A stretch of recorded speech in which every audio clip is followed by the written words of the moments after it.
ufafanuzi ili kusudi jamii na Watanzania kwa ujumla wasipate mkanganyiko wa mambo mbalimbali, sababu kumekuwepo na upotoshaji wa mambo baadhi ya watu wasiokuwa na nia njema na taifa letu. Kwa hiyo tutatolea ufafanuzi mambo kama mabadiliko ya sheria za uchaguzi, demokrasia na masuala ya ushiriki wa vyama vya siasa na amani kwa ujumla. Ndugu waandishi wa habari, nitaanza kwa kutolea ufafanuzi masuala ya sheria za uchaguzi na mabadiliko yaliyofanyika. Kwanza moja, lazima tukubaliane wote kwamba mabadiliko ya sheria ya uchaguzi yamefanyika. Lazima tukubaliane hivyo kwa sababu kumekuwa na upotoshaji kwamba hakuna kilichofanyika. Mabadiliko yamefanyika na tukubaliane, Tume Huru ya Taifa ya Uchaguzi ipo kikatiba. Haijatungwa na mtu from nowhere. Ipo kikatiba kwa mujibu wa ibara ya 74 ya Katiba ya Jamhuri ya Muungano wa Tanzania, ambapo tutakubaliana kwamba Katiba ya Jamhuri ya Muungano wa Tanzania ndiyo sheria mama inayotuongoza. Kwa hiyo ipo hivyo, na sisi nadhani katika tume bora katika nchi hizi za Afrika na Afrika Mashariki ya kwetu imo, sababu sisi ubora wa tume yetu unaanza kuonekana ambapo pale tu tume yetu sisi inajihusisha na masuala ya kisiasa, lakini kuna baadhi ya nchi tume zao zinajihusisha hadi na masuala ya michezo. Kwa mfano nchi ya Ghana hadi masuala ya TFF, kwa mfano shirikisho la michezo, Tume ya Taifa ya Uchaguzi inaingilia. Kwa sisi hatuingilii chaguzi nyingine za mashirikisho ya vilabu huko na nini, tunafanya uchaguzi, tunasimamia uchaguzi wa kisiasa. Kwa huo unaona ni ubora wa tume, na mwanzo tume iliitwa Tume ya Taifa ya Uchaguzi.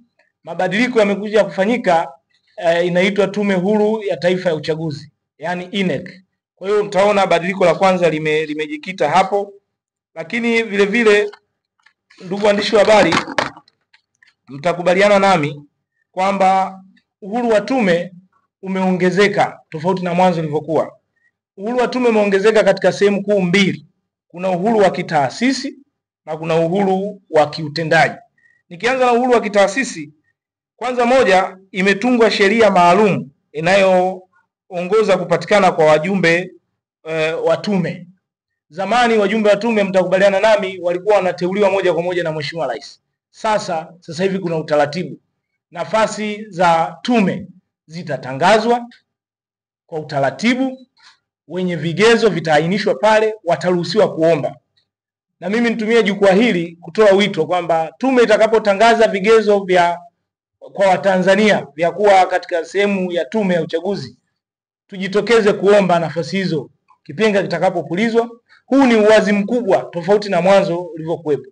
Lakini vile vile uhuru mwingine umeongezeka kwamba wajumbe wa tume ile wakipatikana katika utaratibu ule, kuondolewa kwake kuna mchakato. Lazima tume ya uchunguzi iundwe, malalamiko watu wajilizishe, ndipo upelekwe kwa Mheshimiwa Rais. Tofauti na zamani ilikuwa rais tu amekuteua na akitaka kukuondoa anakuondoa yeye mwenyewe.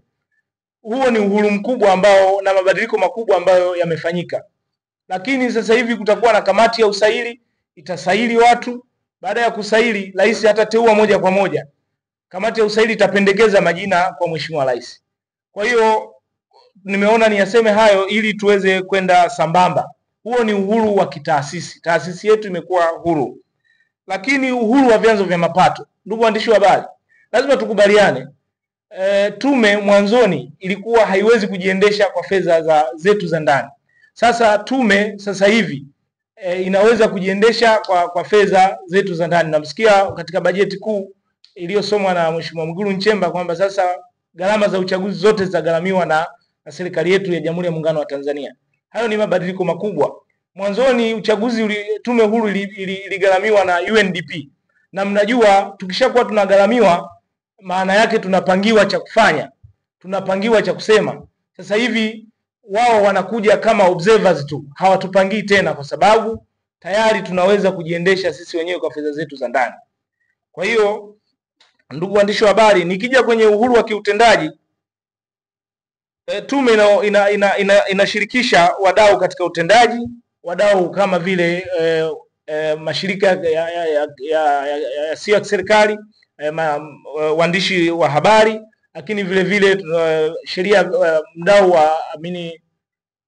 wa vyama vya siasa na shirikishwa, lakini vile vile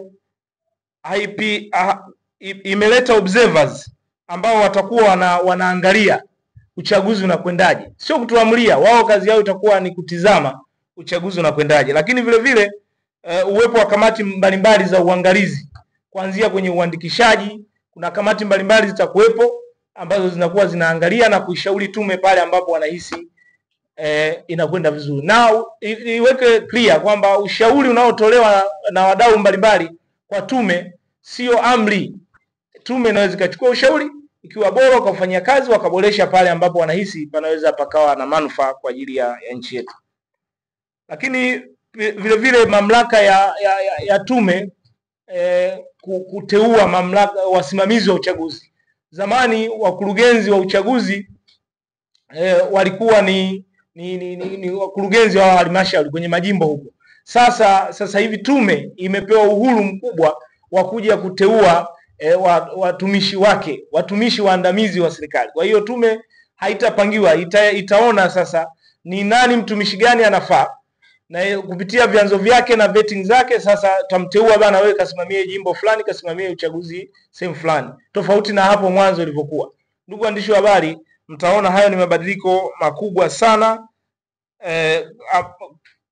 yaliyofanyika toka tulikotoka na tulipo. Lakini vile vile sasa hivi tuna uwepo wa maadili ya wajumbe wa tume. Lazima wawe waaminifu, waadilifu na wawajibikaji. Tofauti na hapo, kanuni za uchaguzi zinasema wanaweza kuchukuliwa hatua. Lakini ndugu waandishi wa habari, tutakubaliana kulikuwa na jambo ambalo linapigiwa kelele sana kwa muda mrefu, la kupita bila kupingwa kwa mgombea. Sasa hivi hakuna kupita bila kupingwa. Hata kama utakuwa ni wa chama kimoja, wewe ndo mgombea pale, lazima wananchi wapewe fursa ya kutoa maoni yao kupitia boksi la kula, kwamba ndiyo tunamhitaji, hapana hatumuhitaji. Na wakisema hapana hatumuhitaji, maana yake tume inalazimika kurudi kwenye mchakato mpaka wananchi pale watakapopewa madaraka yao ya mwisho ya kuweka serikali yao na mwakilishi wao wanayomhitaji. Kwa hiyo hayo ni mabadiliko makubwa.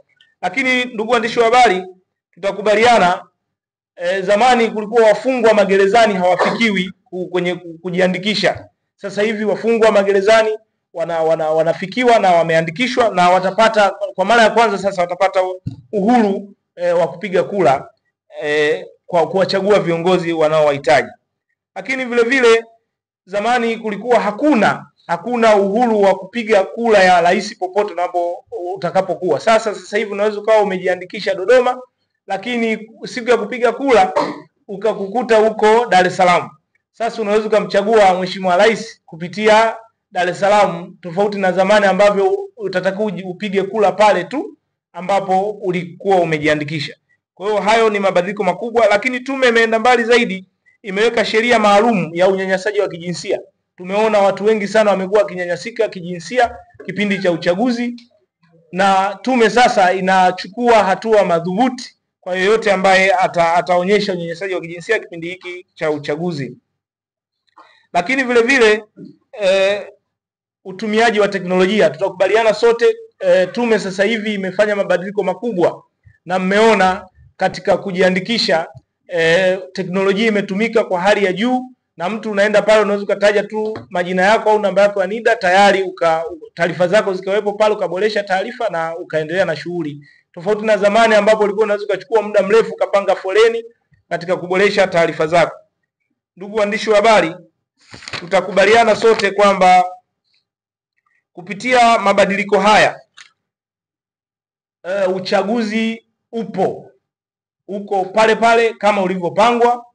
Pasitokee mtu yoyote kupotosha kwamba uchaguzi hautakuwepo, kwa sababu tayari nia ya serikali ya Jamhuri ya Muungano wa Tanzania imeonekana dhahiri kwamba umefanya mabadiliko ya sheria za uchaguzi ili tuende tukapate viongozi kwa haki. Kuna watu wanapotosha kwamba uchaguzi hautakuwepo au watazuia uchaguzi. Ndugu waandishi wa habari na ndugu wa Tanzania, lazima tuwaambie Watanzania ukweli kwamba hakuna umma wowote unaoweza kuzuia uchaguzi, kwa sababu Watanzania sisi ni wastaarabu. Watanzania tumestaarabika, hatutaki kuingiza nchi yetu kwenye matatizo, kwa sababu tuna nchi moja Tanzania. Watu hao ambao wanatuhamasisha leo sisi tuzuie uchaguzi, wao kwanza hawana uraia wa Tanzania, wako na mabegi yao mkononi tayari kwa kuondoka nchini. Maana yake leo wakinukisha hapa wanaondoka nchini.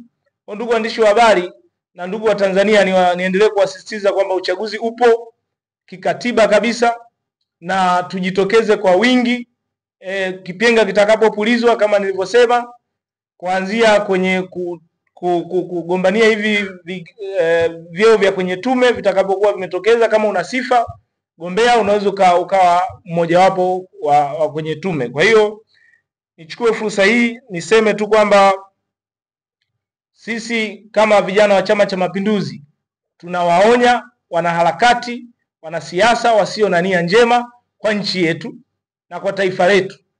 Hatutakubali kuona mama zetu, mama ntilie, mboga mboga, ambao wanatutafutia riziki kwa jasho na damu, waingie barabarani eti wazuie uchaguzi. Badala yake sisi tutaendelea kutoa elimu ya kupiga kura ili kusudi Watanzania wapate haki ya kuchagua viongozi wao kikatiba. Na viongozi wetu wa Chama cha Mapinduzi hawako tayari kuongeza dakika moja wala dakika mbili ya kuvunja katiba ya Jamhuri ya Muungano wa Tanzania.